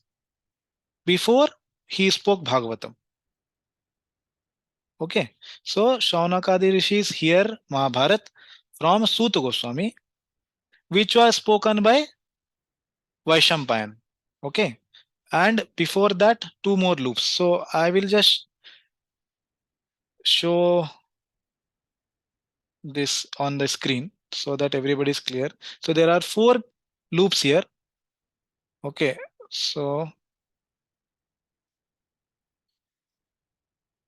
I'll show this on the slide so that it will be more clear.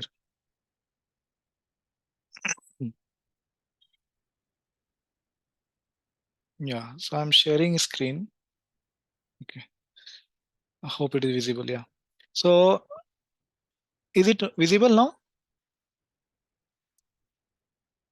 Yes, It's Prabhu. blank, white. Yes. Yeah, blank white. Yeah, I'm going to write something here. So, oh, Krishna. Okay. Yeah. So now, as all of you know, that Krishna, he spoke it to Arjuna. Okay. And from there, this is actually the first loop. And then we have Sanjaya who speaks it to Dhritarashtra. This is the second loop. Then it comes down and Vaishampayana speaks this to Janmejaya. This is the third loop. And then this what is spoken is quoted by Suta Goswami while he is speaking to Shaunakadi Rishi.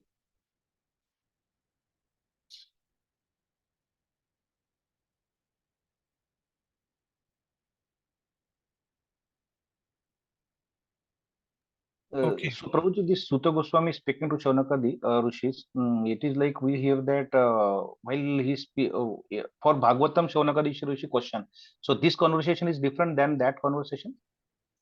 Tell the last part of your question again.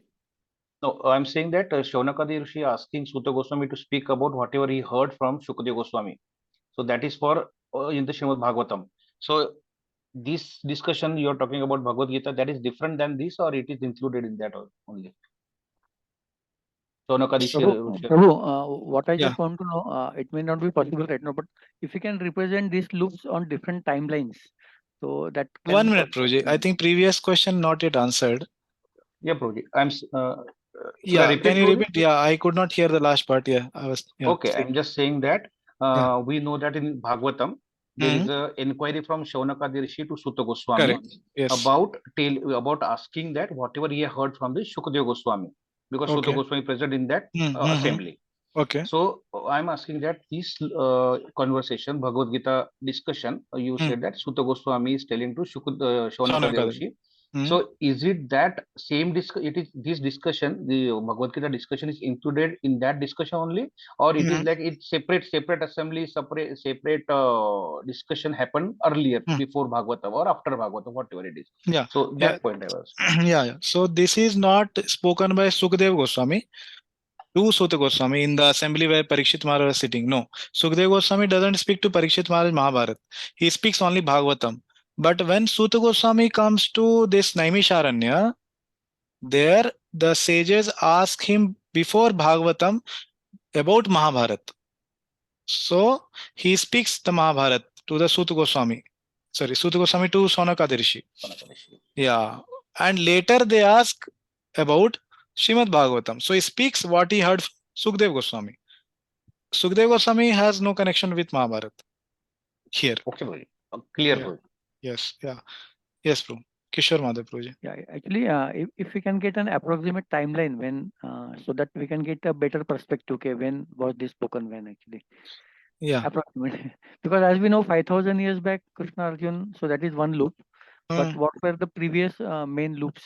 Just approximately. Yeah, Krishna Arjuna 5,000. Then here it happened, na 10 days that we discussed. Okay. Right, na 10th day he started speaking. On the 10th day only completed Bhagavad Gita. And after that, whatever was happening on 11th, 12th, till 18th day, that was live. Before 10th day, whatever was happening on the Mahabharat war, that was spoken on the 10th day. And then 11 to 18 was live stream.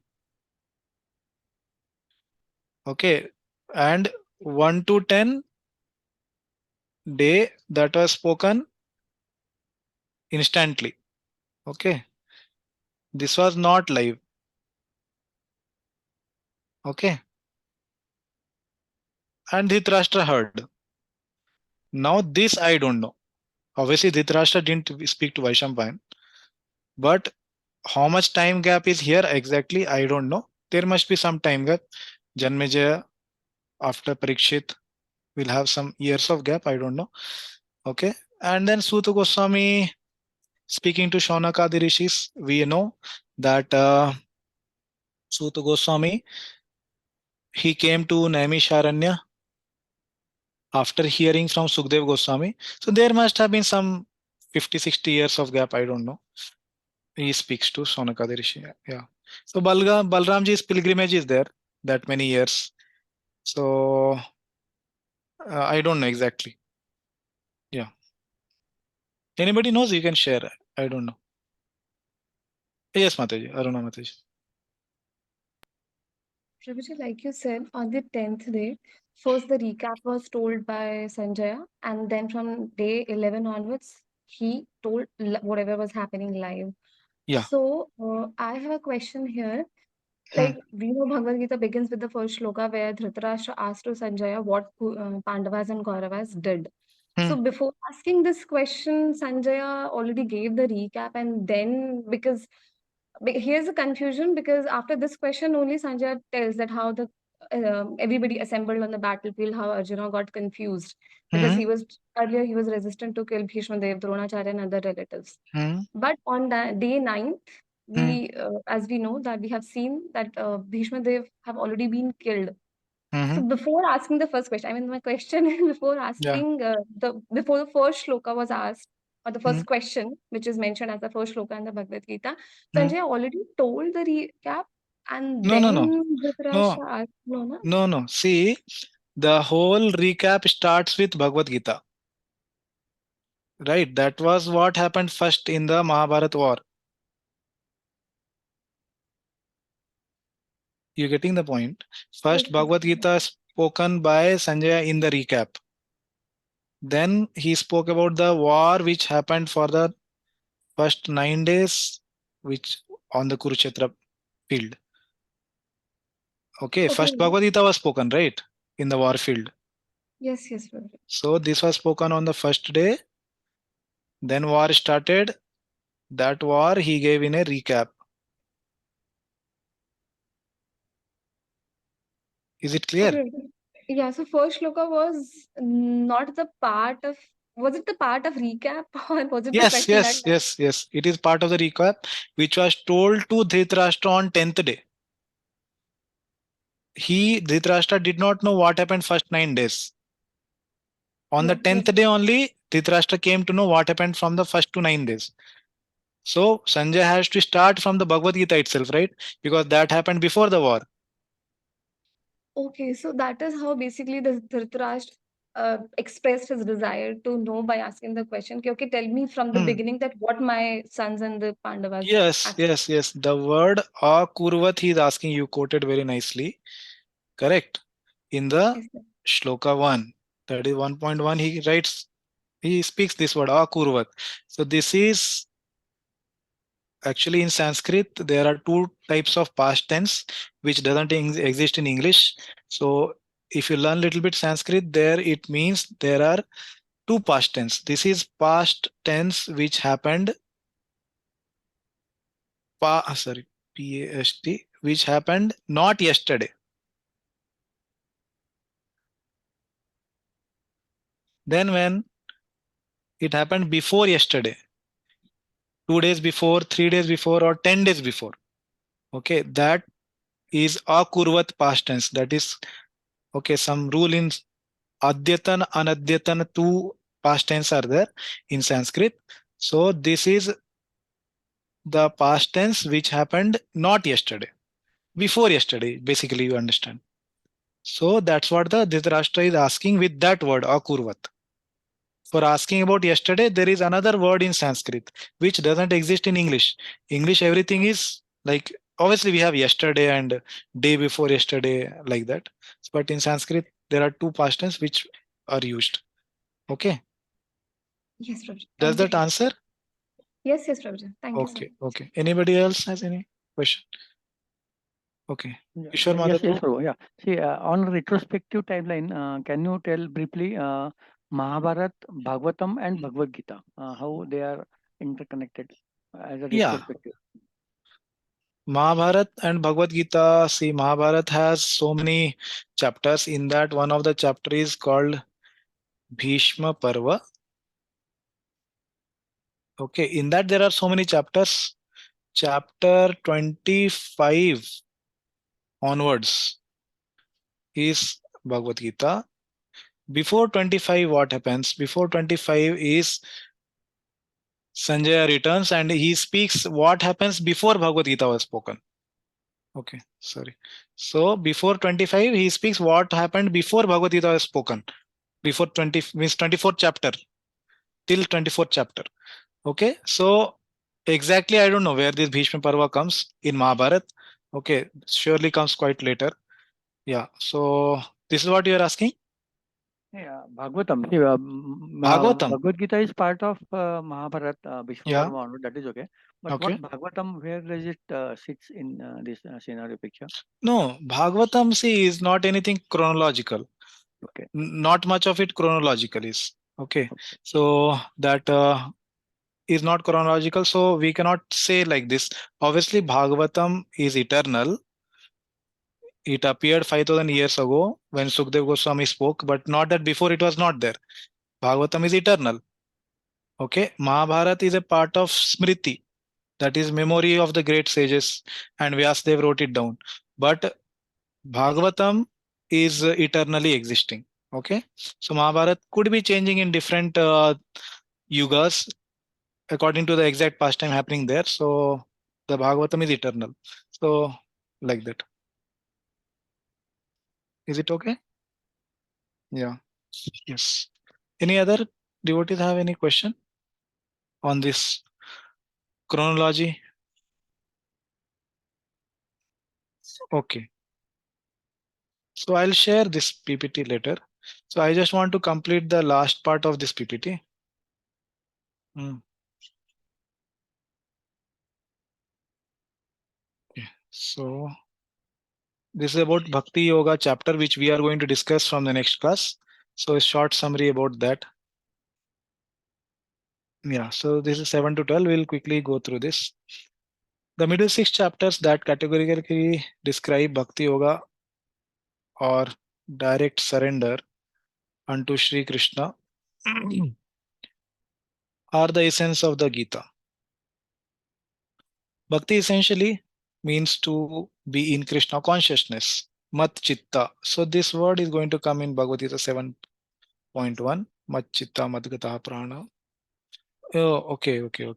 Yeah, so a similar word is going to come. Yeah, as Lord Krishna says several times in the Gita. Okay, this is going to come many times. Yeah, submissive hearing is the primary aspect of bhakti that reveals knowledge about Krishna's energy and all pervasiveness. So yeah, the 7th chapter is going to start with some Aishwarya Gyan.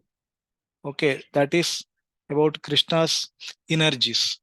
Okay, so two types of energy we will describe, that is phenomenal and noumenal, means material energy and the spiritual energy. We will discuss that. And then Krishna's inferior material energy, that is phenomenal energy, Prabhupada says, constitutes the elements such as earth, water, air, and so on. So that shloka he is telling about, that bhinna me prakriti rashtadha, okay, bhumi apo analo vayu, that shloka. And Krishna's superior spiritual energy consists of the living entities, jivas. The jivas are prone to be conditioned by the three material modes and they suffer. Surrendering to Krishna in Bhakti Yoga delivers them. However, impious people do not perform Krishna Bhakti. Some worship the demigods, some even consider Krishna to be impersonal, and some perform Bhakti with various intentions. Yeah, so these all are contents of the chapter 7. Okay, and what is their intention? To come out of distress. So that is Artho, Jigyasu, Artharthi, and Gyani. So these 4 categories will come in the 7th chapter. But a pure devotee who does unalloyed bhakti, which I mentioned earlier as Kevala Bhakti, yeah, here it's mentioned, or Ananya Bhakti, just to please Lord Krishna, is the topmost bhakti yogi. Okay, so a sinless person can do determined bhakti. That is the chapter 7 summary. 8th chapter, he says, whatever one remembers at the time of death will surely attain that object. Yeah, this is very famous shloka. Everybody knows. Yanyan vapi smarana bhavam tajati ante kalevaram, that shloka. So one who always remembers Krishna while doing his duties and performs Ananya Bhakti can remember Krishna at the time of death. He reaches the eternal spiritual abode of Krishna and never takes birth again in this miserable material world. Gyanis and yogis attain liberation by the path of light, and karmis who take the path of darkness come back to this world. But a bhakta attains Krishna's abode. So this all we will discuss in 8th chapter. I am just giving a synopsis here so that we understand what is going to come. So the knowledge of pure bhakti is most confidential. Okay, this is explained more in chapter 9 and is the king of all education. It gives direct experience of the absolute truth and causes ultimate joy. Yeah. Under Krishna's supreme creation, supreme direction, his material energies create, maintains, and destroys this material world. But that work doesn't bind Krishna. Yeah. So Krishna will say, yeah, I am in this world, but not of this world. Like that. Different people approach Krishna in different ways. Fools consider him as an ordinary man. Devotees worship him constantly with devotion, and three kinds of Gyanis worship him by considering themselves God, worshipping the universal form, and worshipping demigods for quick material results. So this we'll discuss in detail later. But the process of direct bhakti to Krishna is most simple and easy. Krishna accepts a leaf, flower, fruit, or water offered with devotion. So this very famous shloka, Patram Pushpam, all that. Krishna is equal to all, but especially inclined to a devotee and excuses him for accidental mistakes. Yeah. People of even sinful birth can attain Krishna by bhakti. So perform direct bhakti to Krishna. So this is explained in the chapter 9. And then 10th chapter, he says, Lord Krishna, the object of bhakti, is the source of everything in the material and spiritual worlds. No one, including the great sages and demigod, can know him. Krishna is especially merciful to his devotees who are absorbed in enlivening discussions about him. This is Machitta Madgata Prana that was quoted. Arjuna acknowledges Krishna's supreme position, which is also confirmed by the great authorities. At Arjuna's request, Krishna describes the most prominent of his infinite opulences, right? Vibhuti Yoga, that chapter we will discuss, which are just a spark of his splendor. By a single fragment of himself, Krishna pervades and supports the entire universe. So this is the discussions of chapter 10. And then later he says in the 11th chapter, Arjuna desired to see that all pervading form. So basically this is Virat Roop, which we will discuss later, of Krishna. Krishna reveals his unlimitedly expansive universal form, the Vishwarup, by giving Arjuna the divine vision to behold it. Witnessing that frightening display, Arjuna describes Krishna's supremacy and his form of time, Kala Rupya, that devours everything. Krishna then shows Arjuna the future outcomes of the war and asks him to be just as an instrument in his mission. Arjuna offers prayers and apologizes Krishna for his offenses. At his request, Krishna again shows his original two-handed personal form. Pure bhakti is the prerequisite to see any form of Krishna and attain him. And then last, the 12th chapter, he speaks a personalist. This is more about Bhakti Yoga again, 12th chapter. A personalist devotee always worships Krishna and his path is easy and simple. An impersonalist meditates on the unmanifest Brahman and his path is troublesome. So, right, so that shloka comes, right? Brahmano hi pratishtaham and klesho adhikarastesham, all that. Bhakti accommodates people at various levels. Ideally, one should fix one's mind and intelligence on Krishna always. But if that is not possible, one can practice to do so by sadhan bhakti. If that is also difficult, one can work for Krishna or at least give up the results for one's work for some good cause. A devotee possesses several glorious qualities like non-envy, equanimity, mercy, tolerance, and so on that make him dear to Lord Krishna. Thus, the middle 6 chapters glorify the path of Krishna Bhakti.